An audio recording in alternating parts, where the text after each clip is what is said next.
तो अगर past life के मल्टीपल बर्थ साइकिल के अगर कर्मा आपके बैलेंस नहीं हुए हैं, तो फिर आपको नंबर 4 की डेट ऑफ बर्थ मिलती है। जितने भी 4 वाले लोग हैं वो अपनी लाइफ को एनालाइज करें और देखें कितने नंबर 8 और नंबर 4 उनके पास भरे पड़े हैं। लेकिन जब टोटल सम किया तो वो 8 पे आ गया। तो वो कैसा है ना कि वो अट्रैक्ट करता ही जाएगा। इसको एक्सेप्ट करने में कोई बुराई नहीं है कि these two are challenging number and their challenges are bigger. Disciplined and organised, तो बहुत डिसिप्लिन होते हैं, बहुत ऑर्गेनाइज्ड होते हैं। कहीं जाएंगे भी ना तो जाने से पहले वो पूरी की पूरी प्लानिंग एकदम क्लियर होनी चाहिए कि भाई ये काम इस टाइम फ्रेम में कंप्लीट हो जाए, तो आप वो काम 4 नंबर को।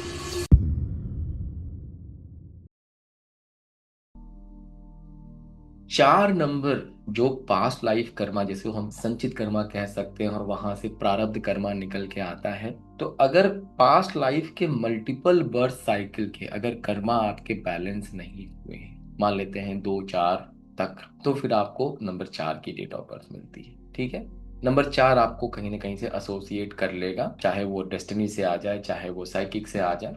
जॉडियक तो होगा नहीं। ठीक है। अगर मान लेंगे कि 2 4 लाइफ साइकिल के से भी बियॉन्ड चला गया, मतलब हर बार पैदा होते गए और हर बार बचते चले गए, नहीं बैलेंस किया कर्मा, अच्छा जीवन मिला, अच्छा जीवन मिला, इजी जीवन मिला, तो आपने क्या किया, आपने और बैड कर्मा एक्यूमुलेट किया, बैड कर्मा एक्यूमुलेट किया। अगर ऐसे वो 6 7 8 बर्थ साइकिल तक मामला चला जाए, तो फिर क्या होता है, नंबर 8 को रिस्पॉन्सिबिलिटी मिलती है।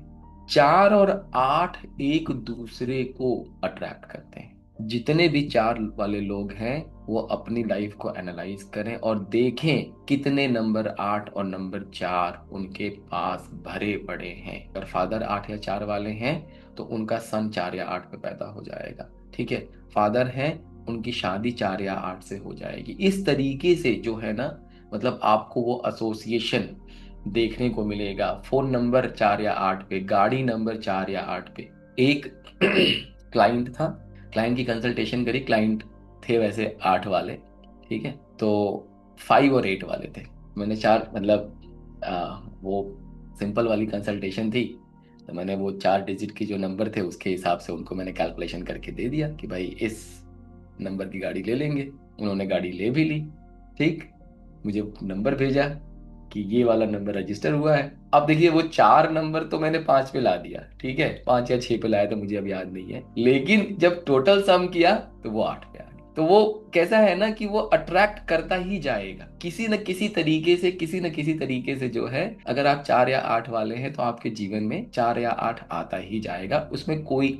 और देखिए, इसको एक्सेप्ट करने में कोई बुराई नहीं है कि these two are challenging number and their challenges are bigger. उसमें कोई बुराई नहीं है। क्यों? क्योंकि जब हम एक्सेप्ट करेंगे तभी तो हम सॉल्यूशन भी निकालेंगे ना। अगर एक्सेप्ट ही नहीं करेंगे तो सॉल्यूशन सॉल्यूशन कैसे, मतलब आंख बंद करने से अंधेरा तो हो नहीं जाएगा। ठीक। ये ऐसा एक मतलब डिस्कशन। दूसरी बात करते हैं कैसे होते हैं नंबर 4। एक सिंपल सी बात बताता हूँ नंबर 4 के बारे में। जैसे मान लीजिए आपने अपने घर का इंटीरियर करवाया हुआ है, 15 20 लाख रुपए आपने खर्च किए, आपने पूरा का पूरा इंटीरियर करवा लिया। और भाई अब आपने 15 20 लाख रुपए खर्च करके इंटीरियर कराया, फिर आपने हाउस वार्मिंग पार्टी रखी, सबको बुलाया, and now you are so proud, भाई 15 20 लाख खर्च हुए, इतना अच्छा घर मेरा, ये वो। 4 नंबर वाला आएगा, वो कहेगा कि नहीं, ये जो आपने यहाँ लगवाया है ना, ये अच्छा नहीं लग रहा है। जैसे आप बाकी के जो लोग होते हैं उनको पॉलिटिकली करेक्ट होना आता है, नंबर 4 वालों को पॉलिटिकली करेक्ट होना नहीं आता है। जो है वो है बस। मतलब वो अंदर भी वही है, बाहर भी वही है। यहां से जो निकल रहा है वो बिल्कुल कोई, इस पर कोई फिल्टर नहीं है। अब उसको नहीं अच्छा लग रहा है तो उसने बोल दिया ये। भाई जैसे मान लीजिए कि शादी में आप गए हैं, ठीक है, और दूल्हा दुल्हन स्टेज पे बैठे हुए हैं। अब अगर वहां कोई आपसे पूछता है कैसी लग रही जोड़ी, क्या कहेंगे आप? अच्छी लग रही यही कहेंगे ना, चाहे कैसी भी लग रही हो। राइट। आप यही कहेंगे कि भाई अच्छी लग रही है। 4 वाला जो है ना वो अच्छा एकदम मतलब ऑनेस्ट फीडबैक दे देगा। अगर अच्छी नहीं लग रही है तो वो बोल देगा कि नहीं, अच्छी तो नहीं लग रही है। ठीक है। तो कोरिलेट कर पा रहे हैं जितने चार वाले लोग हैं कि ये है, कोई फिल्टर नहीं है जब आप बात कर रहे हैं। तो देखते हैं थोड़ा और समझते हैं नंबर 4 के बारे में। नंबर 4 क्या है? राहु है, गुंडा है, daredevil and policeman in the system. Disciplined and organised, तो बहुत डिसिप्लिन्ड होते हैं, बहुत ऑर्गेनाइज्ड होते हैं।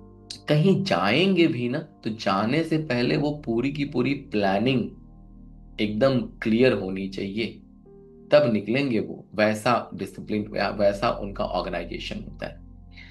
स्ट्रगल रहेगी लाइफ में, उतार चढ़ाव जीवन में बने ही रहेंगे, डिलेज लगे ही रहेंगे, उसमें कोई डाउट नहीं है। 4 तारीख को, 13 तारीख, 22 या 31 तारीख को अगर जब भी पैदा हो रहे हैं आप, या अगर आपका डेस्टिनी नंबर 4 है, तो आप नंबर 4 से गवर्न होते हैं। ए को 22, बी को 4, सी को 31 और डी को 13 पे रखा गया है। क्यों रखा गया है? ए 22 मून प्लस मून, बट मैंने कहा कि ये मास्टर नंबर है, तो दैट इज वाई उसको एक तरह से आप कह सकते हैं कि this has an additional blessing. ठीक है, अब डी पे आ जाते हैं पहले। डी 13 जो है, 13 थोड़ा ना ऑमिनस नंबर, अगर आप लोग क्रिश्चियनिटी वगैरह में देखेंगे तो 13 को थोड़ा ऑमिनस नंबर माना जाता है, इसीलिए 13 को डी पे रखा गया है। जैसे अगर यूएस में आप देखेंगे तो यहाँ के बिल्डिंग्स में 13th फ्लोर नहीं होता है। फ्राइडे को अगर 13 आ जाए तो उसको बहुत ही गंदा जो है माना जाता है। तो 13 जो है ना, इसलिए उसको डी पे रखा गया। अब बी और सी में, बी को 4 पे और सी को 31 पे क्यों रखा गया है, ये क्वेश्चन अच्छा क्वेश्चन है। इसके बारे में क्या सोच रहे हैं? ए और डी क्लियर हो गया होगा आप तक, ठीक। बी और सी में 4 नंबर को हमने बी पे क्यों रखा और 31 को हमने सी पे क्यों रखा? तो देखिए, नंबर 4 जो है वो क्लियर है कि राहु का है, भले ही चैलेंजिंग है, लेकिन जो भी है वो क्लियर एनर्जी है। ठीक है, 31 कैसा है ना, जैसे 13, 1 and 3, even though sun and Jupiter का कॉम्बिनेशन है, लेकिन 1 एंड 3 के बहुत अच्छा नहीं माना जा रहा है। वैसे ही 3 और 1 का कॉम्बिनेशन जो है, उसमें भी एनर्जी कहीं ना कहीं वैसी ही एनर्जी होगी, जिसकी वजह से 31 को जो है सी पे रखा गया। इवन दो जुपिटर और सन का कॉम्बिनेशन है, कॉम्बिनेशन खराब नहीं है, लेकिन जो 13 नेगेटिव है 1 एंड 3 की वजह से, जिस भी कॉन्टेक्स्ट में उसको नेगेटिव हम लोग मान रहे हैं, तो हम लोगों का ये मानना है कि 31 में भी सिमिलर एनर्जी है, जिसकी वजह से 31 को सी पे रखा। और 4 even though little bit challenging, लेकिन क्लियर एनर्जी, क्लियर एनर्जी है, इसीलिए उसको बी पे रखा गया है। पॉजिटिव इफेक्ट क्या है इनका? Creative, unconventional and original by nature. जैसे मैंने कहा, नंबर 4 बहुत क्रिएटिव होता है, ठीक है, क्रिएटिविटी बहुत अंदर के अंदर भरी पड़ी है। और अनकन्वेंशनल होता है, मतलब लीक से हटके, वो लकीर के फकीर वाली जो चीज है ना, वो इनके साथ नहीं होती है, लीक से हटके ये काम करेंगे।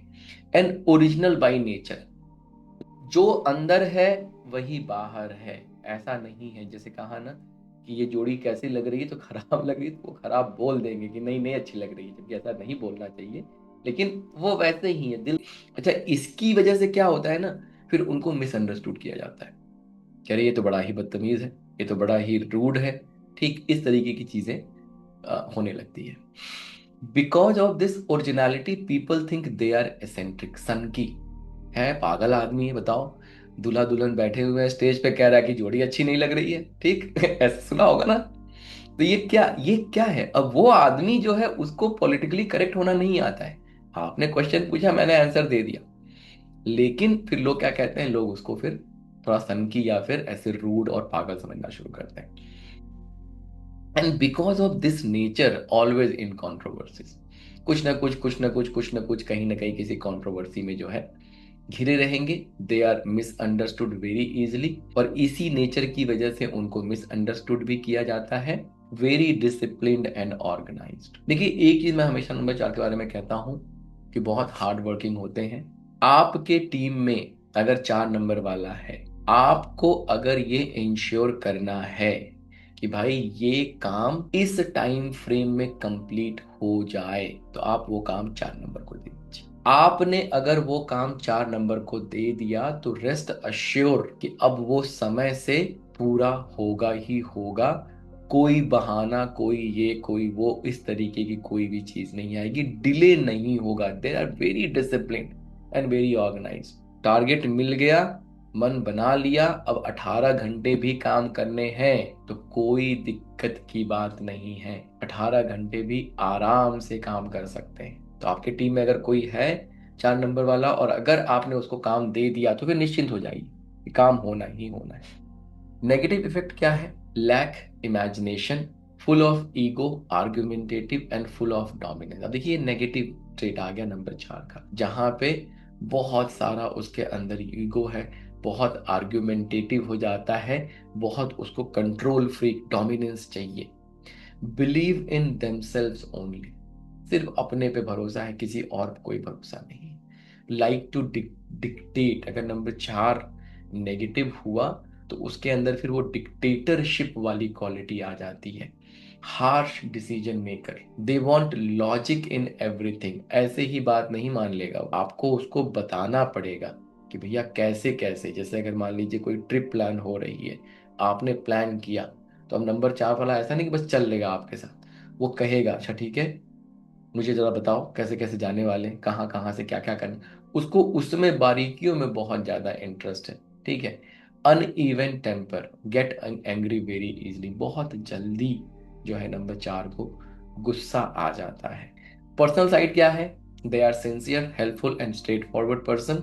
दे love family life and are devoted to their partner. तो 4 नंबर वाला जो एक्स्ट्रा मैरिटल अफेयर, ये सब चीजें आप 4 नंबर के साथ बहुत कम सुनेंगे, नहीं के बराबर। उनको मतलब ही नहीं है सब फालतू चीजों से। ठीक है।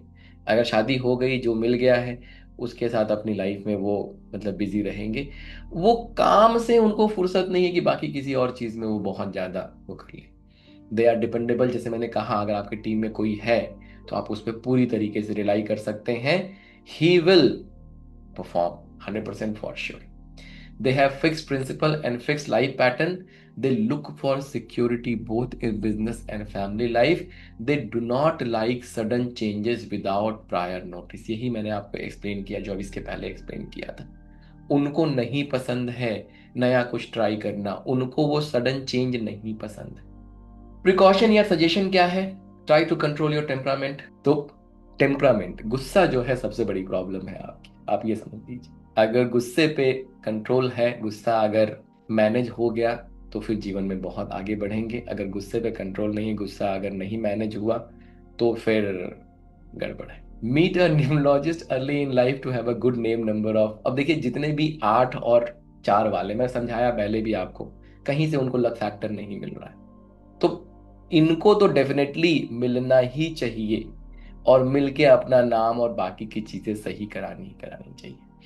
Think twice before getting married. Marry only when convinced that the partner is right for you. और स्पेशली 4 और 8 को तो अवॉइड ही करिए। 0 + 0 = 0, ये हमेशा ध्यान रखेंगे।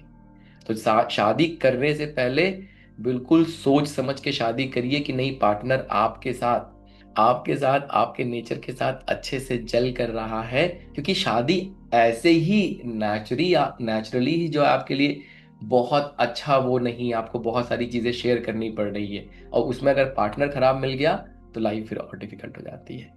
Avoid number 4 and eight 8 in almost everything possible, like address, flat number, card number. जितनी भी चीजें आप सोच सकते हैं, हर जगह से 4 और 8 नंबर को आपको अवॉइड करना है। जितने भी नंबर 4 और नंबर 8 वाले हैं, आपके लिए सजेशन यही है कि अभी के लिए, आगे हम लोग बहुत सारी चीजें सीखेंगे, कि 4 और 8 को अवॉइड करिए। सैटरडे को ग्रीन कलर जरूर पहनिए।